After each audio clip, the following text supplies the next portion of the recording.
మీనరాశి వారికి చెట్టు దగ్గర కోట్ల ఖజానా లభించబోతోంది. మీనరాశి వారు ఎన్ని పనుల్లో ఉన్నా సరే, మీరు 10 నిమిషాలు కనుక వీడియో ఓపికగా విన్నట్లయితే, ఇన్నాళ్ళు మీరు పడ్డటువంటి కష్టాలు, సమస్యలు, డబ్బుకు సంబంధించి మీరు పడ్డ అవమానాలు, జనంలో ఎన్ని రకాలుగాను మీరు పడ్డ బాధలవ్వచ్చు. అంటే తక్కువగా చూడడం, పిలిచి అవమానించడం, ఎన్నో రకాలుగా మీ జీవిత పరంగా మీరు ఎదుర్కొన్నటువంటి అన్ని రకాల సమస్యలకి ఈ రోజున మీరు శివానుగ్రహంతోటి ఈ అవకాశం అనేది మీకు దక్కిందని చెప్పుకోవచ్చనమాట. ఎన్నో జన్మల పుణ్యం ఉంటేనో ఈ మీనరాశి వాళ్ళకి ఇంతటి అదృష్టం దక్కిందని చెప్పొచ్చు. ఆ చెట్టు ఏదో తెలిస్తే మీరు ఖచ్చితంగా ఆశ్చర్యపోతారండి. మీరు ఖచ్చితంగా ఆ చెట్టు దగ్గరికి వెళ్ళాల్సిందే. ఆ చెట్టు దగ్గర దొరికేటటువంటి కోట్ల ఖజానాను తీసుకోవాల్సిందే. ఎందుకంటే ఏదైనా సరే ఎంత పుణ్యం చేసుకున్నా కూడా దైవానుగ్రహం దొరకడం అంటే అంత సామాన్యమైన విషయం కాదు. ఏదైనా పూజలు చేస్తేనో, వ్రతాలు చేస్తేనో, నోములు నోస్తేనో, ఇన్ని రకాలు చేస్తేనో దైవానుగ్రహం దొరికిందని ఎప్పుడూ కూడా అనుకోకండి. అది మనకి కోటి జన్మల పుణ్యం అనేది ఉండాలి. అంటే మనం చేసేటటువంటి మంచి పనుల వల్ల, దాన ధర్మాల వల్ల, మనం చేసేటటువంటి కర్మల వల్ల ఎవరికి కూడా చెడు అవ్వకూడదు అని చెప్పేసి ప్రతి మాటలను జాగ్రత్తగా ఉంటారు. అంటే మంచితనం అనేది మనసులో నుంచి రావాలి. అది ఒక నటనతో కూడుకున్నది కాదనమాట. ఏదన్నా ఒక పని చేస్తే మనకి లాభం అనేది ఆశించకుండా చేస్తారు చూడండి. అలాంటి వారికి దైవానుగ్రహం అనేది పుష్కలంగా దక్కుతుంది.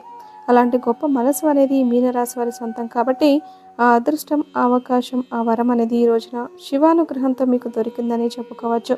కాబట్టి ఎన్ని పనులున్నా సరే వీడియో చివరి వరకు పూర్తిగా స్కిప్ చేయకుండా చూడండి. అలాగే వీడియోకి ఒక లైక్ ఇచ్చి సపోర్ట్ చేయండి. మీరు లైక్ చేయడం వల్ల మరికొంతమంది మీనరాశి వారికి ఈ వీడియో చేరే అవకాశం అనేది ఉంటుంది. కాబట్టి ఎందుకంటే అదృష్టం ఉంటేనే ఈ వీడియో అనేది మీ కంట పడుతుంది. అదృష్టం ఎప్పుడో ఒకసారి మనం మంచి పనుల్లో ఉన్నప్పుడు తలుపు తడుతుందండి. అది తెలుసుకుని లేచి తీసిన వాడే అదృష్టవంతుడు అనమాట. లేదంటే దురదృష్టం వెన్నంటే ఉంటుంది. దానివల్ల నష్టాలు తప్ప లాభం లేదు. కాబట్టి అలాంటి అదృష్ట ద్వారాలు ఈరోజు మీకు తెచ్చుకున్నాయి కాబట్టి తప్పకుండా ఈ అవకాశాన్ని ఉపయోగించుకోండి. ఈ మీనరాశి వారిది రాశి చక్రంలో 12వ రాశి. ఈ రాశికి అధిపతి గురుడు. మీనరాశి వారు ఏంటంటే వ్యక్తిగతంగా చాలా మంచివారు. అంటే మీరు ఎప్పుడూ కూడా ఎవరి నాశనాన్ని కోరుకోరు. ఎవరినన్నా ఇబ్బంది పెట్టాలని అనుకోరు. ఎప్పుడు కూడా అందరూ బాగుండాలి అని కోరుకునేటటువంటి వ్యక్తులు అనమాట. అంటే స్వార్థం లేని మనుషులుగా చెప్పుకోవచ్చు. ఇక్కడ మీనం అంటే మనకు అర్థం ఏంటి? చేపలు వస్తాయి. చేపలు అంటే నిజంగా ఎంత అదృష్టానికి సంకేతమో తెలుసా? చేపలు ఎప్పుడూ కూడా నీటిలో ఉంటాయి. అంటే చేపలంటే ధనానికి గుర్తనమాట. లక్ష్మీదేవి రూపంగా చెప్పుకోవచ్చు. మీనరాశికి గుర్తు చేపలు చాలా శక్తివంతమైనవి. అంటే మనకు ధనానికి గుర్తనమాట. అందుకే మీనరాశి వారి కటిక దరిద్రంలో ఉన్నప్పటికీ కూడా చేతిలో ఎప్పుడూ కూడా డబ్బు అనేది ఉంటుంది. డబ్బు అనేది ఆడుతూ ఉంటుందన్నమాట. చేతిలో అసలు ఒక్క రూపాయి కూడా లేదు అనుకున్నటువంటి రోజు ఎప్పటికీ వీరికి ఉండదు. ఎప్పుడూ కూడా అంటే లక్షల కోట్లు ఏదైనా ఉంటేనే మనకి డబ్బు ఉన్నట్లు కాదండి. మన నిత్య అవసరాలకు మనకి ఏదైనా అర్జెంటు పని ఉన్నప్పుడు అవసరాన్ని తీర్చుకోగలిగితే అంటే మనం తినాలనుకున్న తిండి తిని, మనం కట్టుకోవాలనుకున్న బట్టలు కట్టుకొని, అత్యవసరమైనటువంటి పరిస్థితి చేతిలో డబ్బు అనేది ఉంటుంది చూడండి. అది 10 రూపాయలన్నా కానివ్వండి, 100 రూపాయలన్నా కానివ్వండి, 1000 రూపాయలన్నా కానివ్వండి, అలా ఉండడమే అది ధనానికి గుర్తనమాట. అంటే లక్ష్మీదేవికి గుర్తనమాట. అలా చేతిలో ధనరేఖ ఉన్నప్పుడు ఇలా ఉంటుందన్నమాట. ఇది మీనరాశి వాళ్ళకు దగ్గర అదృష్టంగా చెప్పుకోవచ్చు. అంటే చేపలు ఎలాగైతే నీటిలో ఎప్పుడూ నిత్యం సంతోషంగా ఉంటాయో అలాగే వీరి చేతిలో ఎప్పుడూ కూడా డబ్బు అనేది కొలువై ఉంటుంది.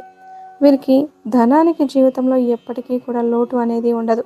ఇబ్బందులు వస్తాయి, కష్టాలు వస్తాయి, సమస్యలు వస్తాయి, ఉండి లేక కూడా జరగచ్చు. కానీ చేతిలో ఎప్పుడూ మాత్రం వీరికంటూ కొంత డబ్బు అనేది వీరు ఏదైనా పొదుపు చేసుకోకపోయినా, సేవింగ్స్ చేసుకోకపోయినా సరే వీరికి డబ్బు అనేది మాత్రం అప్పటికప్పుడు ఏదో ఒక రూపంలో అందుతుంది.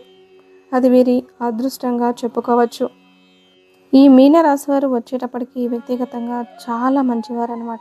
అంటే ఈ కళలో కూడా ఎవరికి కీడు తలపెట్టకూడదు. మన పని మనం చేసుకుందాం. దేవుడు మనకిచ్చింది మనకిస్తాడు.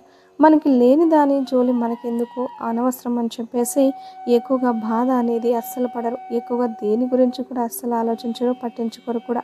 అంటే ఏదైనా సరే దైవం మీద భారం వేస్తూ ఉంటారు. దైవాన్ని నమ్ముతూ ఉంటారు.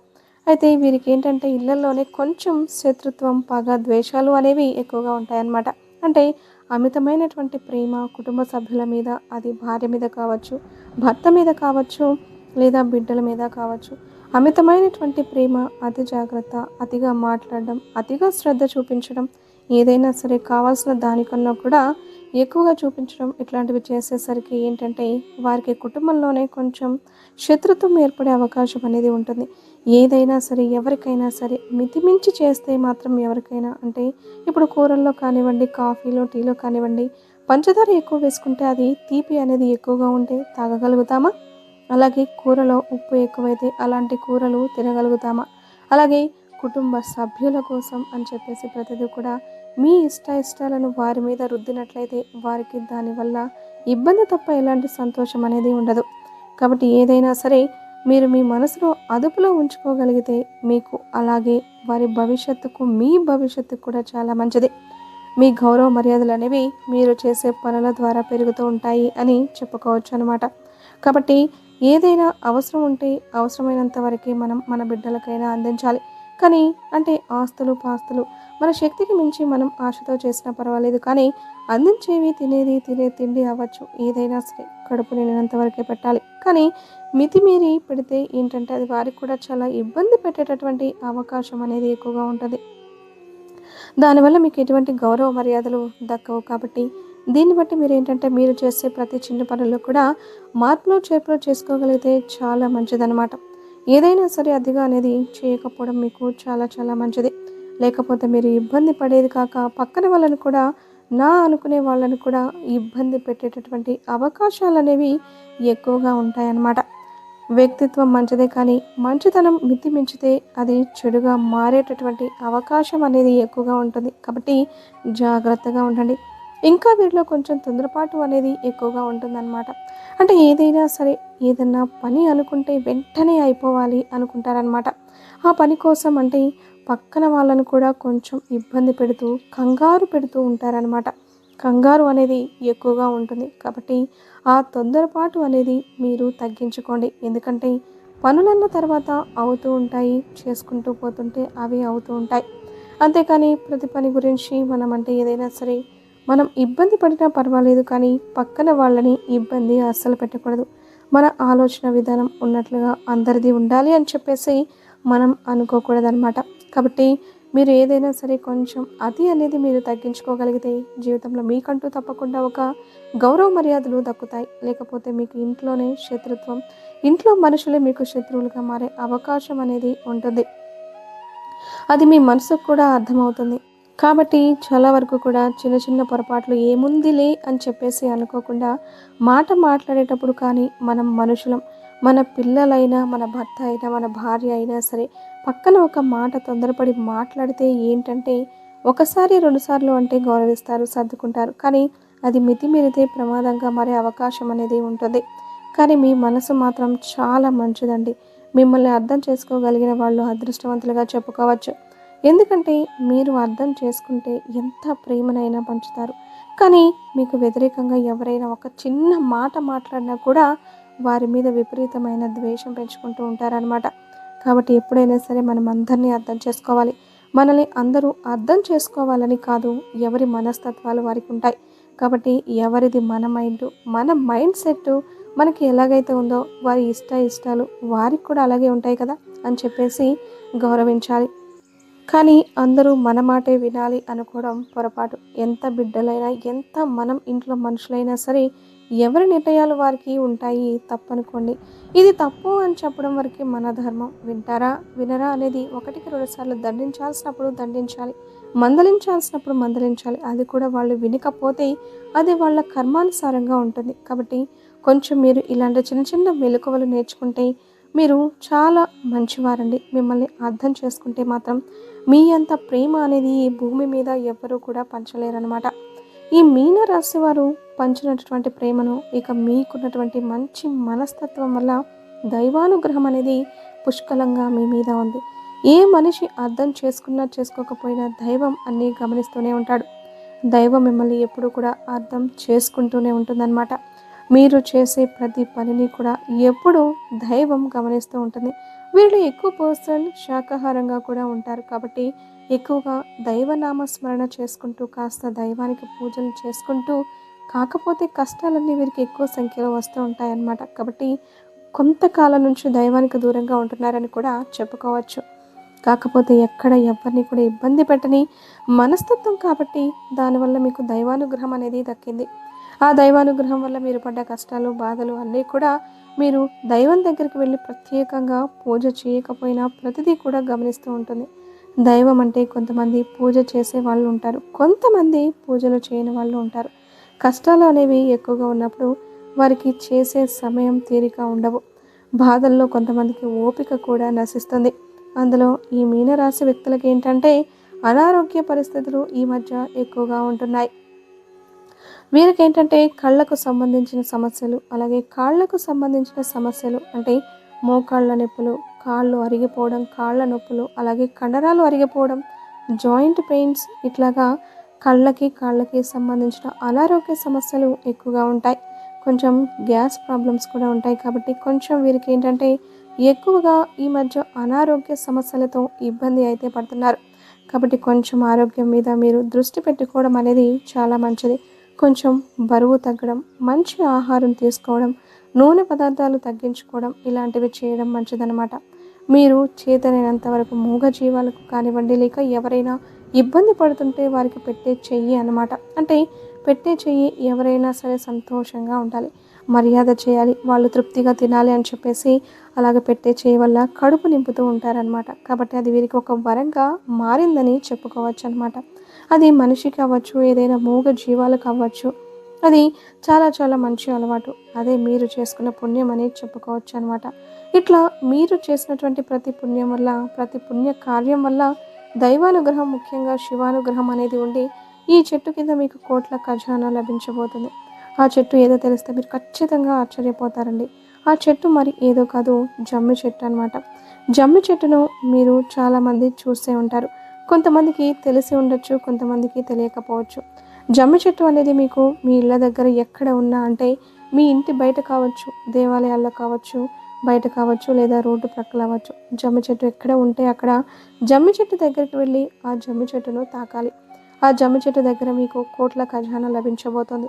మీరేం చేస్తారంటే ఆ జమ్మి చెట్టుకు మీకు అవకాశం కుదిరితే చెంబుడు నీటిని సమర్పించి కాస్తంత పసుపు, కుంకుమలో చల్లి ఆ జమ్మి చెట్టును 11 సార్లు తాకి ఆ జమ్మి చెట్టు దగ్గర మీరు తమలపాకు ఒకటి పెట్టేసేసి మట్టి ప్రమిద పెట్టి ఆ ప్రమిదలో ఆవు నేతిని పోసి 3 ఒత్తులు వేసేసి దీపాన్ని వెలిగించాలి. జమ్మి చెట్టును సెమి వృక్షం అని కూడా అంటారనమాట. ఈ జమ్మి చెట్టు మనకు ఆరోగ్యపరంగా, పరిహారపరంగా ఎంతో శక్తివంతమైనది. మనకి ఇదేంటంటే ఈ చెట్టు శ్రీరాముల వారు ఎంతో ఇష్టమైనటువంటి చెట్టు. అంటే శ్రీరాముల వారు ఈ చెట్టు కింద విశ్రాంతి తీసుకునేవారు అని చెప్పేసి మనకు శాస్త్రాలు చెప్పడం అనేది జరిగింది. శ్రీరాముల వారు అలాగే సీతమ్మ తల్లి కూడా ఈ చెట్టును ఎంతో ఇష్టపడేవారని, ఈ చెట్టు కింద కూర్చునేవారని, అలాగే ఆంజనేయ స్వామి కూడా ఈ చెట్టు అంటే ఎంతో ఇష్టమని చెప్పేసి మనకు శాస్త్రాలు కూడా చెప్పడం అనేది జరిగింది.